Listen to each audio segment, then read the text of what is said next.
Well, howdy there, Internet people. It's Belle again. So today, we're going to talk about New Hampshire, strategy, Trump, and 2024. In typical Trump fashion, as of late, he unleashed one of his classic social media blasts against a political opponent, only to see it fall flat and end up hurting the Republican Party overall. The whole thing started when news broke of an email that reportedly said, quote, "The campaign has determined that New Hampshire is no longer a battleground state." This upset a lot of people on the Republican side of the aisle because it created the impression that the Trump campaign was going to focus its efforts almost entirely on Pennsylvania. The situation reportedly led to some people no longer being with his campaign. Okay, just a quick reality check. Based on the polling averages, New Hampshire is not a battleground state. The average shows Harris having about a 7-point lead. In what was probably an attempt to deflect attention away from his campaign's issues, he took to a minor social media outlet to go after Harris. He posted, quote, "Comrade Kamala Harris sees there are problems for her campaign in New Hampshire because of the fact that they disrespected it in their primary and never showed up." The first part is about New Hampshire traditionally having the first in the nation primary. The Democratic Party didn't hold with the tradition during the last primary season.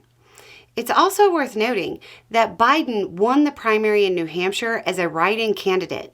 He actually won by a bigger margin as a write-in candidate against two opponents than Trump did running only against Nikki Haley. His social media post went on, and this is where it gets Trumpy, saying, quote, "Additionally, the cost of living in New Hampshire is through the roof. Their energy bills are some of the highest in the country, and their housing market is the most unaffordable in history." Then he rambled on about the primary some more. But that part, trashing the state of things in New Hampshire, is a bit of a problem for Republicans. Why? Because the governor is a Republican. The state Senate has a Republican majority. The state house? You guessed it, Republican. Since the comparison is related to other states performing better, it seems that most would place the blame on their state government. In an attempt to trash Harris, all Trump did was cast doubt on Republican state-level leadership.